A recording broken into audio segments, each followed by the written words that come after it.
Hey everyone, it's Mike. I'm back doing another video. This one's another vinyl tag. This is a little bit different than the other ones that are going around, the Rob Walker and the other ones that have been circulating through the VC. This one is from Dots and Loops, and I'm sure a lot of you might have seen it. It's crazy. He's got, instead of like 20 questions, he's got 101 questions. And he's got a contest going where you win like a Seeds album or a Black Sabbath, their first album, an original on Warner. Anyway, go check out his channel. I'll put the link below. Dots and Loops is the channel, and great channel. And he's got this insane list of questions. If you answer 10 questions in your tag, you get 1 entry into the contest. If you do 20, you get 2 entries, and so on and so on. If you answer all 101 questions, then you get 10 entries in. I went through his list, and I don't have a lot of stuff that he's asking for, but I was able to do 50. So I'm going to do 50 here, so that'll be 5 entries into his contest.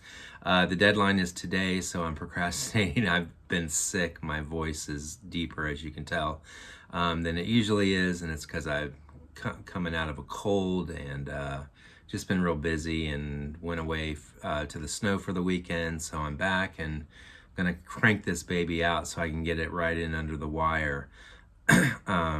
So let's do this. I'm just going to go through his questions, and he wants you to do it real quick too, like a short video. So I'm going to barrel through these as fast as I can. I've got 2 stacks of records here. So at some point I'm going to have to move things around to get to the other stack. First 25, let's do it. Todd Rundgren involvement. Well, that's real easy. XTC's Skylarking album was produced by Todd Rundgren. Next one, album with a title that's fewer than 5 letters. Jesus Lizard, and this is their 3rd full-length album called Liar. Next one, an album that, sorry, I have to squint to read my writing because it's a big long list. A record from my childhood, from high school, that I still own. Tears for Fears debut album, The Hurting. Let's see, geez, a record you weren't supposed to like. Well, I really like this one, regardless of what people say or whatever. Lana Del Rey's first album, or at least her first official album underneath this name, Born to Die. It's great. I really like this album a lot. Next one, my first soundtrack I ever owned, Prince's Purple Rain. Let's see, an album that, a record that defines me 25 years ago. That would be 1997, 1998, and at that time, Stereolab was already my favorite band at the time, and this was the album that they had out, and I saw them in concert for this, and so Dots and Loops, hey, Dots and Loops, Stereolab. Let's see, the next one. Most common record, no, sorry. Hard to find record from a popular artist. Well, actually the most popular video that I've made, I think, on my channel, it's either hardcore punk or it's Killing Joke. And Killing Joke, this is the hardest one to find, or one of the hardest, at least in my collection, this is the hardest to find. And I was able to find a white label promo of this. So that's Killing Joke, Extremities, Dirt, and Various Repressed Emotions. Next one, the most common record. Well, I've got a few of those, but I think that this one, pretty much everybody in the VC, no matter what genre you're into, they have a copy of Pink Floyd's Dark Side of the Moon. Let's see, 2 farthest records not in common in my collection. We'll start with Dirty Rotten Imbeciles, super hardcore, kind of metallic, but really hardcore punk. And on the other end of the spectrum, Billy Joel's The Stranger. This is one of my girlfriend's, one of her favorite records. That's why it's in my collection. I'm personally not a huge Billy Joel fan, but I do like some of his stuff. And so anyway, Billy Joel. I don't need to explain myself. Let's see, a horrible pressing. Some of these SST reissues just sound kind of cruddy, but whatever. It's Black Flag. It's not like I'm listening to, I don't know, Pink Floyd or whatever. It's Black Flag, so it sounds fine. But anyway, this is Slipped In from Black Flag. An album that sounds great. Very nice sounding record. This is XTC. This is the album that came out after Skylarking, Oranges and Lemons. Sounds amazing. Sound fills up the whole room. It just sounds like the band is right there playing live for you. Awesome pressing. Next one.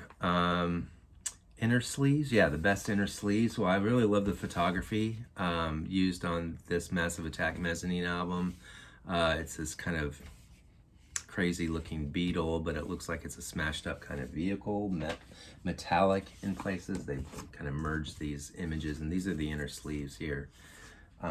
Just really beautiful photography. Anyway, I really like the inner sleeve photography on that. Mezzanine by Massive Attack. Let's see, cover that I hate, but the album I love. I don't know if I really, hate is a harsh word, but it's really it's kind of a yellow gradient into a lighter yellow. And anyway, Bad Brains, Rock for Light. Not the most inventive or creative or challenging cover, but I do love this album. Next one. Sorry, I have to further this record. Very nice sounding record. Let's see. Record that makes me cry. This is a series. This is a couple of 7-inch releases from the Cocteau Twins. These are acoustic recordings for their songs, and it's just like painfully beautiful music. Music to make you cry. Absolutely awesome music. Let's see. This is my record. Jesus, I need to do this better. Workout record. Depeche Mode, Violator. It's got some really great upbeat songs on this one, and I love to listen to it while I'm working out.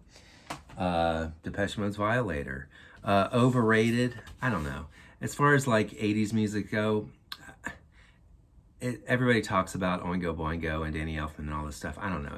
It's okay, but I think it's overrated. Underrated. Lush's last album, their last album before they called it quits, Love Life. Critics panned it and they talked about it being too like Britpop or whatever, but I love this album. I think it's quality Lush for me. Lush's Love Life, 1996. Next one, a record that makes you levitate. Pixies, Come On Pilgrim. The song Levitate Me, fantastic song. Record that looks cool and makes you feel cool. I don't know if there's any cooler band than the B-52s, and I feel cool when I listen to songs like Planet Claire, so that's my cool band right there. Record that heals. Love and Rockets, Seventh Dream of Teenage Heaven. It's a very kind of spiritual kind of album from them. The song Haunted When the Minutes Drag, I listened to a lot when I was going through my divorce. It's a very healing song. Private Future as well. Love it. Love and Rockets. Bad Graphic Design. This one I always think about when I think of this question. It's Reach the Beach by The Fix, and on the back they put all the lyrics printed on there, which is just really lame, I guess, so that they could get out of having to do an insert. And it's got this grid pattern on it, and the grid goes right through the tiny little type, and it's hard to read, and I don't really understand what the sense is. That the grid doesn't correspond to the song lyrics. It's just this random whatever, I don't know, it's just ridiculous. This is the original on MCA, and this is the repress, and they kind of cleaned up the lines a little bit on the grid, but it's still there. And I don't know why for the repress they didn't just do a nice inner sleeve, maybe put a photo of the band on the back or something. But anyway, lost opportunity. Next one, record that changed over time. Susie and the Banshees, Juju. I remember listening to this back when it came out, or soon after it came out, back when I was getting into the Susie, and I was listening to Tinderbox and Kaleidoscope and Hyena and all those albums. And Juju was always kind of in the background. It's like I liked Spellbound, I liked Arabian Nights, but the rest of the album just didn't connect. And then in the past few years, this has become one of my favorite, or tied for my favorite album. I really love this album a lot more than I did back in the day. Let's see. Record that makes me high. Well, I think that the cliche is to like listen to like Pink Floyd and that kind of thing for people that want to get high, whoever those people are that do that kind of thing. And for me, it's always been music like this. Butthole Surfers, Hairway to Steven, I think is classic. Just must have for those people. And also electronically, Leica's Sound of Satellites. Just amazing, just soundscapes that they get with these. Their instrumentation is just wonderful. The music, the arrangements, perfect for people that like to get stoned. Let's see. A maddening record. Well, when I think of maddening, the first thing that came to my mind was Killing Joke, the song on this called The Maddening Crowd. And it's a remix of a song called Multitudes from the Nighttime album. So that's what I was thinking when I thought maddening. A scary record, Anna von Hauswolf. This cover is creepy. Some of her music is very creepy. Anna von Hauswolf, love it. I don't know, just that cover is just creepy as hell. Next, let me get my next batch of records here. We're on to number 26. Not 26 on his list, but 26 of the 50 that I'm going to show here on my list. Next one, a short record, Exit Order, punk out of Boston, hardcore punk, and I don't know, it's like 10 songs and it's about 20 minutes, so about two minutes per song. Short record. Let's see, a mixed race record, Massive Attack, Protection, half the band. Tracy Thorn sings on this, and that Everything But the Girl coming out with a new album. The band is mixed race. Awesome, love Massive Attack, one of my favorites. Next one, an eclectic record. Le Rita Mitsuko, my favorite French band. The No Comprendo, crazy record. Love this album, one of my all-time favorite albums. Le Rita Mitsuko, produced by Tony Visconti from of David Bowie fame. Anyway, next one, No Guitars. Depeche Mode, A Broken Frame. All their earliest stuff was just all synthesizer, and then they started using guitars, I think, maybe on Music for the Masses. So anyway, all synth. Depeche Mode, you can always count on them to do some good synth music. All organ music. Again, Anna von Hauswolf. She plays these huge cathedral organs in her music. And this is an album called Dead Magic. Creepy too, scary record. Next one, 80s rock ballad. Well, I don't listen to like 80s rock, like hair bands or whatever that did those ballads, but this is definitely an 80s ballad that I thought of. Forever Young was huge back in the day as a ballad, used in like movie soundtracks and stuff. So Alphaville, Forever Young. Blind Buy, I harp on this all the time. Stereolab, I bought this as a blind buy back in '92, and they became my favorite band, so very consequential to me.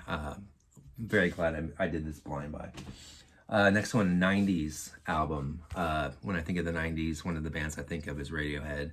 OK Computer. Next one, like concert memorabilia. I went to see Rush quite a few times, but this one I have the tour brochure, the Time Machine. This was like the 30th anniversary of Moving Pictures, 2011.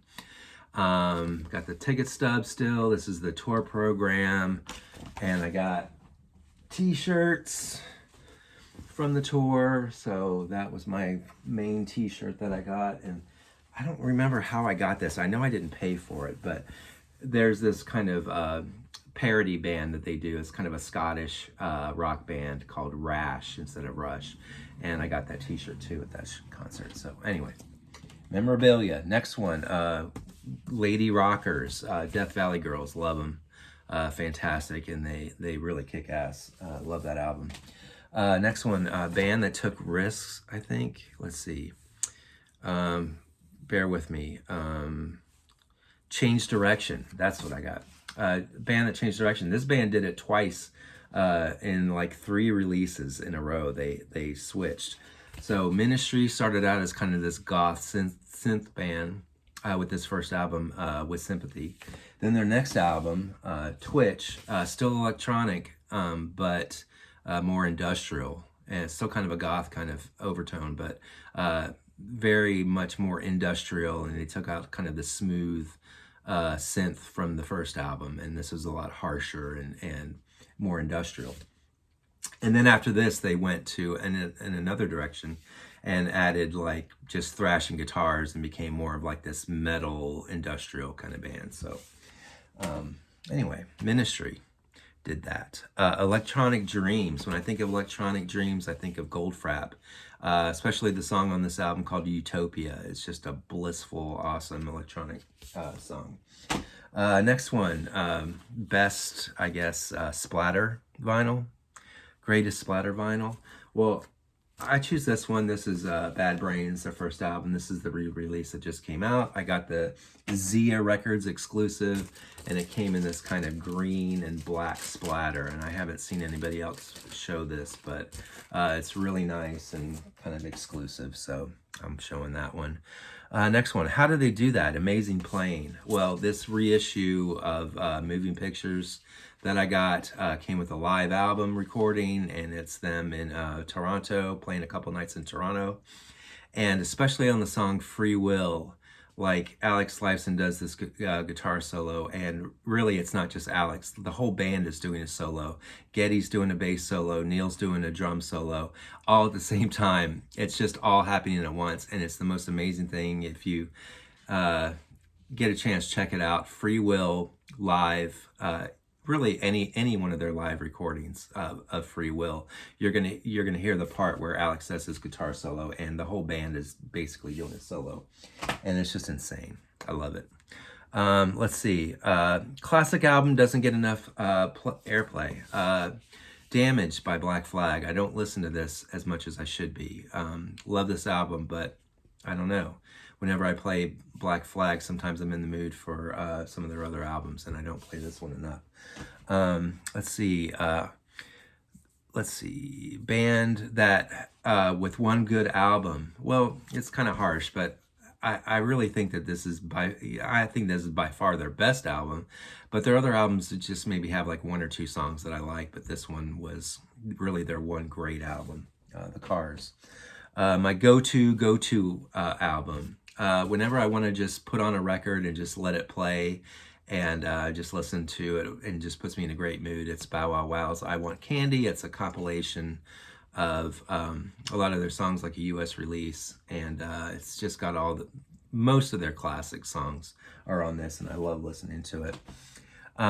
Let's see, they ripped off another band. Well, I don't have the band that ripped them off. At least a lot of people suspect that they ripped them off or accuse them of ripping them off, but Killing Joke's song 80s, a lot of people say that Nirvana ripped off the riff for Come As You Are as the same riff as the 80s, but really I read a lot about it, and really Killing Joke probably ripped it off of somebody else too. But anyway, there's a lot of similarities between the riffs in 80s and Come As You Are by Nirvana. Next one, a memory album, brings back old memories, emotions. One of the first songs that I remember hearing as a little kid, I was at a Baskin Robbins, and they had like music playing, and I remember this vividly. It just had such a huge impact on me. Immigrant Song was playing, and I just thought it was just an insanely cool, great song. So, and that's like way before I started buying records, and way before I started getting into Rush and all these other rock bands back in the late 70s, early 80s. Led Zeppelin 3, Immigrant Song. A lot of memories. Let's see. Um, Next one, Heaviest and Hardest. Can't go wrong with Big Black's Atomizer. Just brain skull crushing, awesome, loud insanity on this album. So Big Black, absolutely. Let's see. I Blush album, Erotic City. Well, I have the single for Let's Go Crazy, and on the B-side is Erotic City. So very literal. Let's see, Iconic and Influential, Loveless, absolutely. Both iconic and influential. Love this album, one of my top 5 favorite albums of all time. Loveless. Let's see, Clever, best lyrics. When I think of clever lyrics, I think of They Might Be Giants, and this is one of their best, Lincoln. So love it. Crazy, fun lyrics to listen to, and I don't know, fantastic example of that particular question. Harmonies. When I think of harmonies, I think of Exene and John Doe. I think they're the best. I think that they stand alone as just my favorite. But another band that I do also think have amazing harmonies is the band Low. Mimi just passed away. Alan and Mimi just have beautiful voices. They make beautiful music. No matter what the background music is, just their voices are just amazing together. So Low. And then the last one, this is the last Brave New Waves, Courageous. I think this album, or this single, Bela Lugosi's Dead, they went in and did it in I think they recorded it in a couple of hours. And it's pretty audacious, it's pretty wild. It really is no other song like it. And it was their first, and at least their first major, their first release on record, Bela Lugosi's Dead. Fantastic song. It changed, I don't know, it pretty much started goth music, and just a post-punk masterpiece. So that's my last one. That's number 50. Thank you again. Thank you all for watching. I'm at 21 minutes. Awesome. Under a half hour. Everybody, thanks. And I'm going to do another tag the CD tag next. So just, I don't know, just watch my videos, please, and give me a like or subscribe or whatever, and leave comments. I love comments. I will return all your comments with responses. So anyway, have a great week, y'all. Love you. Bye.